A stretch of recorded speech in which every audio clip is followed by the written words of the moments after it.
So Tennessee Republican Mark Green's here with us, chairman of the Homeland Security Committee. And sir, good morning to you.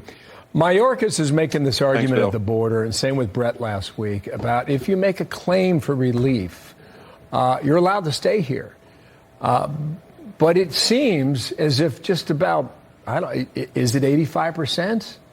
Is it 95% of those who make a claim are staying here?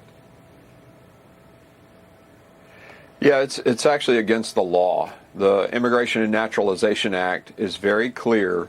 When you release someone, it has to be like a family member of someone who needs emergent surgery. It's very, very clear in the law. And that's why the courts have actually demanded that Mayorkas abide by the law. And they've been very clear in 4 different court rulings that what he's doing is violating the law.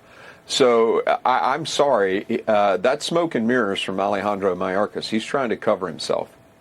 One of the things that's happening right now is that he is going to be under impeachment proceedings, and you will lead those. At the same time, on the other side of Capitol Hill, Senator Lankford, Republican from Oklahoma, is negotiating with him in order to try to get a spending bill done that would include some changes on the border. Have you talked to Senator Lankford about this conundrum that faces the country? Because we might want better policy, but at the same time, he's being impeached and might not be willing to actually change anything.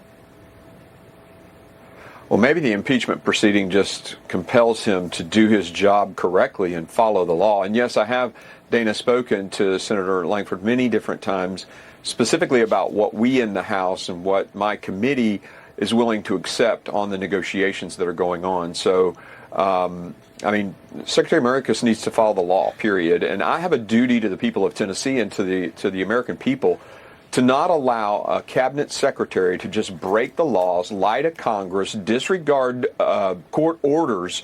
I mean, you can't do that. You can't take an oath to defend the Constitution and violate the very founding principles of that Constitution and be a cabinet secretary. I mean, the Constitution clear. We write the laws, they enforce them. He's not doing that. Another topic I want to take you overseas right now, and the attacks on U.S. forces. We've got 128 in Iraq and Syria on the region there. And there have been 13, however, since Secretary Austin apparently was hospitalized. Do you think his, call it a mystery for the moment, do you think this can be explained?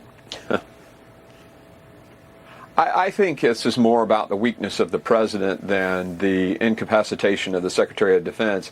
I am confident, well, I certainly hope so anyway, that the Secretary of Defense, when he went under the knife and went under anesthesia, gave his authorities in a letter a change of responsibility or something to his subordinate to be in command and to have those authorities that are granted by law to the Secretary of Defense. I hope that happened. Now, that individual didn't notify anyone, and that individual, is the one that I think should really be held responsible here for the delay in notification. But no, I think what's happening in the Middle East is just the weakness of the president that began with the withdrawal from Afghanistan, the stair-stepped approach to Ukraine, his weakness on the world stage. That's why the Middle East is the way the Middle East is right now.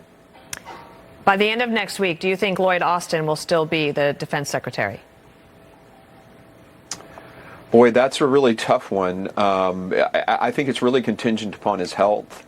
And if he didn't hand his authorities off to someone else and went under the knife, under anesthesia, he absolutely should not be the Secretary of Defense, period. Congressman, thank you.